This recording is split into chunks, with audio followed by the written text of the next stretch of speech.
শুভ সন্ধ্যা প্রিয় দর্শকবৃন্দ, আমি তাবাস্সুম তাহিয়াতে আপনাদের সবাইকে স্বাগতম।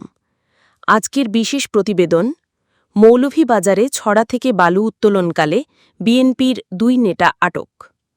মৌলভীবাজারে শ্রীমঙ্গল উপজেলায় ছড়া থেকে অবৈধভাবে বালু উত্তোলনকালে স্থানীয় জনতা মিলে শ্রীমঙ্গল পৌর বিএনপি আহ্বায়ক শামীম আহমেদ ও যুগ্ম আহ্বায়ক রাশেদুল হাসানকে হাতেনাতে আটক করেন।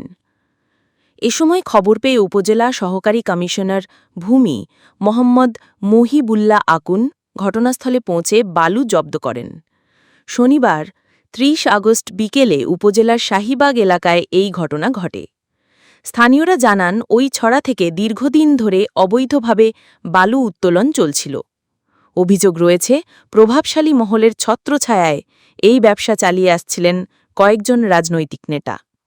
স্থানীয়দের অভিযোগ, এলাকাবাসীর অভিযোগ, বারবার নিষেধ করা সত্ত্বেও বিএনপির এই ২ নেতা শ্রমিক দিয়ে অবৈধভাবে বালু উত্তোলন করছিলেন। ফলে নদী ভাঙন, আশপাশের জমি দেবে যাওয়া এবং ফসলি জমির ক্ষতির ঝুঁকি বাড়ছে। স্থানীয় বাসিন্দা শাহিন মিয়া বলেন, আমরা যখন বৈধ কাগজ দেখতে চাই তারা কিছুই দেখাতে পারেননি, শুধু বলছিলেন লিজ নেওয়া হয়েছে। পরে ইউএনও এসে নিশ্চিত করেছেন এই ছড়ার কোনো ইজারা নেই। অন্য এক গ্রামবাসী রওশনারা বেগম বলেন, নদী বা ছড়া থেকে অবৈধ বালু তোলার কারণে আমাদের ঘরবাড়ি ভাঙনের মুখে, অথচ নেতারা নিজেরাই এতে জড়িত, এটা লজ্জাজনক। অভিযুক্তদের বক্তব্য, অভিযুক্ত শামীম আহমেদ দাবি করেন, আমি বালু ব্যবসার সঙ্গে যুক্ত নই, রাস্তা মেরামতের প্রয়োজনে অল্প কিছু বালু তোলা হয়েছিল মাত্র। অন্যদিকে যুগ্ম আহ্বায়ক রাশেদুল হাসান বলেন, আমরা কোনো অবৈধ কাজ করিনি, প্রশাসন চাইলে বিষয়টি যাচাই করতে পারে। দলের অবস্থান, এই বিষয়ে জেলা বিএনপি আহ্বায়ক ফয়জুল করিম ময়ূন বলেন, বিএনপি কখনও অবৈধ কর্মকাণ্ডকে প্রশ্রয় দেয় না, বিষয়টি তদন্ত করে প্রয়োজনীয় সাংগঠনিক ব্যবস্থা নেওয়া হবে। তিনি আরও যোগ করেন, আমাদের দল জনগণের স্বার্থে কাজ করে, যারা আইন ভাঙবে তাদের বিরুদ্ধে সাংগঠনিক সিদ্ধান্ত নেওয়া হবে। প্রশাসনের বক্তব্য, শ্রীমঙ্গল উপজেলা নির্বাহী কর্মকর্তা ইউএনও মোহাম্মদ ইসলাম উদ্দিন জানান, শ্রীমঙ্গল উপজেলায় ছড়া থেকে অবৈধভাবে বালু উত্তোলনকালে স্থানীয় জনতা মিলে বিএনপির ২ নেতাকে আটক করে। পরবর্তীতে সহকারী কমিশনার ভূমি ঘটনাস্থলে পৌঁছে বালু জব্দ করেন।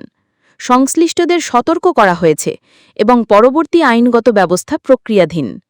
তিনি আরও বলেন, প্রকৃতপক্ষে এ ধরনের অবৈধ কর্মকাণ্ড পরিবেশের জন্য মারাত্মক ক্ষতিকর।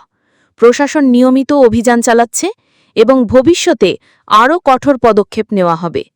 বিশেষজ্ঞ মতামত ও সামাজিক প্রভাব, পরিবেশবিদদের মতে অনিয়ন্ত্রিত বালু উত্তোলন শুধু ছড়ার প্রাকৃতিক প্রবাহ ব্যাহত করে না, গ্রামীণ অবকাঠামো, সেতু ও সড়কের স্থায়িত্বকেও হুমকির মুখে ফেলে। বিশেষ করে রাজনৈতিক প্রভাবশালী ব্যক্তিরা জড়িত থাকলে সাধারণ মানুষ ভয়ে মুখ খুলতে সাহস পায় না। একজন স্থানীয় শিক্ষক মতিউর রহমান বলেন, আইন সবার জন্য সমান হওয়া উচিত, রাজনীতির আড়ালে কেউ যেন অবৈধ ব্যবসা না চালাতে পারে সেটি নিশ্চিত করা দরকার।